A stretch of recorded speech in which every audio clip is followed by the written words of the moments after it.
تو یہاں پر یہ بات ذہن میں رکھیں، یہاں پر ایک غلط فہمی ہے، اس کا ہم ازالہ کرنا چاہتے ہیں۔ تو آدم علیہ السلام کو اللہ تعالیٰ نے فضیلت دی علم کے ساتھ، اور فرشتوں سے سجدہ کروایا اس علم کی وجہ سے۔ اس کے بعد اللہ تعالیٰ نے آدم علیہ السلام کو مسکن کہاں پر دیا، ٹھکانہ کہاں پر دیا، وہ رہائش کہاں پر دی، ان کو گھر کہاں پر دیا؟ اسکن انت وزوجک الجنہ۔ اللہ تعالیٰ نے آدم علیہ السلام کو، ان کی زوجہ کو، ان کی بیوی کو جنت میں ٹھکانہ عطا کر دیا، جنت کے اندر ان کو رہائش اختیار کر دی، وہ ان کو ٹھکانہ دے دیا۔ اب جنت میں ان کو بٹھا دیا، جنت میں ان کو لذتیں اور وہ کھانے پینے کے لیے، وہ ساری نعمتوں کو حاصل کرنے کے لیے اللہ تعالیٰ نے ان کو جنت میں بھیج دیا۔ اور پھر اس کے بعد اللہ تبارک و تعالیٰ نے جب جنت میں بھیجا تو ایک درخت کے قریب جانے سے اللہ تعالیٰ نے منع کر دیا۔ میں آپ سے سوال کرتا ہوں، میرا ایک سوال ہے، اور جتنے بھی یہ علماء کرام بھی سن رہے ہیں، میں آپ سے سوال کرتا ہوں، یہ غلطی کا ازالہ ہم درست کرنا چاہتے ہیں کہ آدم سے غلطی ہوئی تھی، یا پھر اس کے اندر اللہ تعالیٰ کی منشا، اللہ تعالیٰ کی مرضی شامل تھی؟ یہ صرف اس کا ازالہ کرنا چاہتے ہیں کہ آدم علیہ السلام کو اللہ تعالیٰ نے کس جگہ کے لیے بنایا تھا، کس مقام کے لیے بنایا تھا، کس ٹھکانے کے لیے بنایا تھا، کون سا ٹھکانہ اللہ تعالیٰ نے عطا کرنا تھا آدم علیہ السلام کو؟ تو آپ کا اور میرا یہ جواب ہوگا کہ اللہ تعالیٰ نے آدم علیہ السلام کو بنایا، قرآن پاک کی آیت ہے وَإِذْ قَالَ رَبُّكَ لِلْمَلَائِكَةِ إِنِّي جَاعِلٌ فِي الْأَرْضِ خلیفہ، کہ اللہ تعالیٰ نے فرمایا کہ میں نے آدم علیہ السلام کو بنانے کا ارادہ کیا کہ زمین پر اپنا نائب بناؤں۔ انی جاعل فی الارض خلیفہ، ارض کا لفظ استعمال ہوا ہے کہ زمین پر میں اپنا نائب بناؤں، زمین پر میں اپنا نائب مقرر کروں، زمین پر میں اپنا نائب بنا کر پھر اس سے اپنے کام لوں، اور پھر وہ اس کو جو ہے وہ زمین کے اندر استقامت عطا کروں۔ اور پھر اس کے بعد کیا ہوا؟ جب اللہ تعالیٰ نے زمین کے لیے آدم علیہ السلام کو بنایا، زمین کے لیے بنایا، اس کائنات کے لیے بنایا، جس زمین میں ہم رہتے ہیں اس کے لیے آدم علیہ السلام کو بنایا۔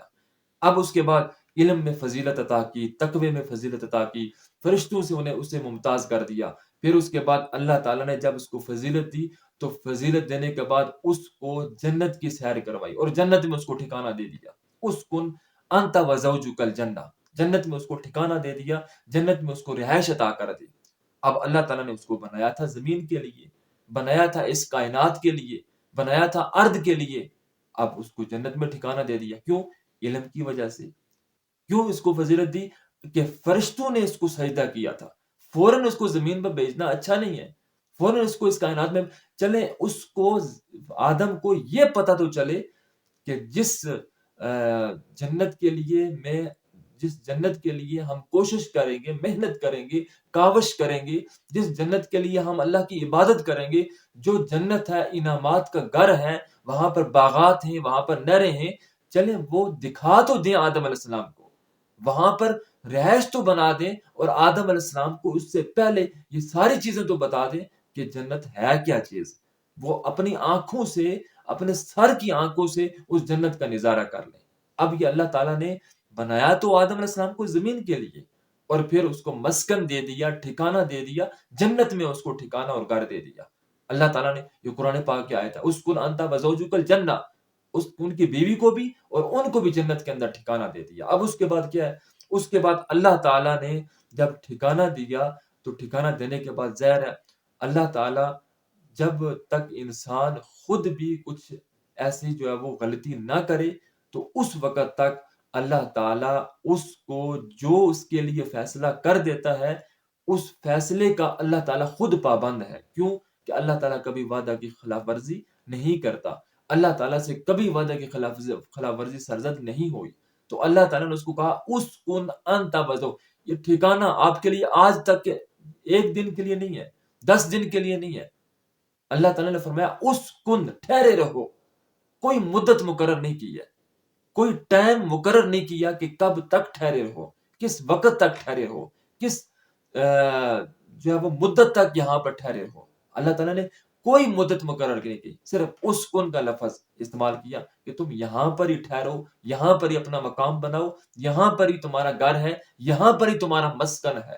اب اس کے بعد اللہ تعالیٰ نے ظاہر ہے کسی بہانے سے آدم علیہ السلام کو باہر نکالنا تھا، کسی بہانے سے جنت سے نکالنا تھا، اور اس میں اللہ تعالیٰ کی منشا شامل تھی، اللہ تعالیٰ کی مرضی شامل تھی۔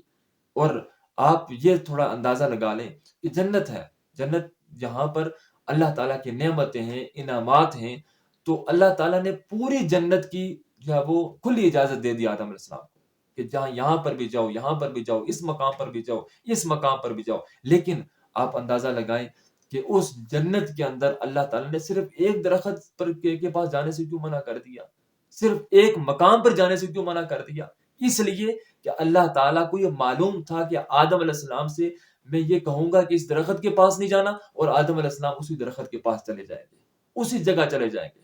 یہ اللہ تعالیٰ کو معلوم تھا۔ اور پھر جب یہ درخت کے پاس جائے گا تو اس وقت میں کہوں گا ہاں تم نے اس درخت کے پاس آئے ہو، تم نے میری بات نہیں مانی، اب جاؤ زمین کے اوپر، اور یہ تمہاری سزا ہے، زمین کے اوپر جاؤ اور جا کر پھر یہ ہے کہ وہ اپنا ٹھکانہ وہاں پر مقرر کرو۔ اب اس کے بعد آدم علیہ السلام کو جب جنت میں مسکن دیا، اس کے بعد کہا کہ اس درخت کے پاس نہیں جانا۔ ایک اور یہاں پر ایک چیز بڑی خوبصورت چیز ہے۔ اب دیکھیں شیطان جو ہے وہ جنت میں اس کا کیا کام ہے؟ شیطان جنت میں کیا کر رہا ہے؟ شیطان اور جنت میں، شیطان اور وہ بھی جنت میں، آدم علیہ السلام وہ بھی جنت میں۔ اب یہ بڑی خوبصورت چیز ہے کہ اللہ تعالیٰ نے دیکھیں شیطان جو ہے وہ کوسوں دور ہے جنت سے، جنت کی اس کو خوشبو بھی نہیں آ سکتی، جنت کا وہ نظارہ بھی نہیں کر سکتا، نہ اس کو خوشبو آ سکتی ہے۔ اب یہاں پر بات کیا ہے؟ یہاں پر اللہ تعالیٰ نے فرمایا کہ فَأَزَلَّهُمَا الشَّيْطَانُ عَنْهَا فَأَخْرَجَهُمَا مِمَّا كَانَ فِيهِ۔ اب یہ بات بڑی غور طلب بات ہے کہ اللہ تعالیٰ نے ان کو جنت میں بھیجا، اور جنت میں بھیجنے کے بعد پھر شیطان نے جنت سے ان کو بھٹکایا، اور بھٹکا کر وہ اس درخت کے پاس لے گیا۔ میرا سوال یہ ہے، میں یہ کہتا ہوں کہ اگر شیطان جنت میں ہے، اگر شیطان کا خیال بھی جنت میں ہے، شیطان اگر باہر سے جنت میں اس کو بھٹکا سکتے ہیں، تو پھر یہ کون سی بات ہوئی ہے؟ یہ مطلب دماغ میں اور دل میں اور شعور میں آنے والی بات نہیں ہے کہ شیطان کا کام بھائی جنت میں کیا ہے۔ وجہ کیا ہے؟ وجہ یہ ہے کہ اللہ تعالیٰ نے درخت کی پابندی لگائی، اس درخت کے پاس نہیں جانا۔ یہ پابندی بھی وہاں پر کوئی اتنا بڑا نقصان نہیں ہونا تھا، کوئی اتنا بڑا آدم علیہ السلام، کوئی ایسی بات نہیں، لیکن اللہ تعالیٰ کو معلوم تھا کہ آدم علیہ السلام اس درخت کے پاس جائیں گے، اور پھر کون لے کر جائے گا؟ اللہ تعالیٰ نے شیطان کا جو خیال تھا، جو وسوسہ تھا، اللہ تعالیٰ نے اس جنت میں بھیج دیا، شیطان کے وسوسے کو بھیج دیا، شیطان کو نہیں بھیجا، شیطان کے وسوسے کو اور شیطان کے خیال کو، گمان کو وہاں پر جنت میں بھیج دیا۔ اور جب وہاں پر بھیجا تو بھیجنے کے بعد جب اس کے آدم علیہ السلام کے ذہن میں خیال آیا، گمان میں یہ خیال آیا، شعور میں یہ خیال آیا کہ اس درخت کے پاس جائیں گے، شیطان کا وسوسہ تھا کہ شاید اس درخت کے پاس جا کر مجھے ابدی نعمت مل جائے، ابدی زندگی مجھے عطا ہو جائے۔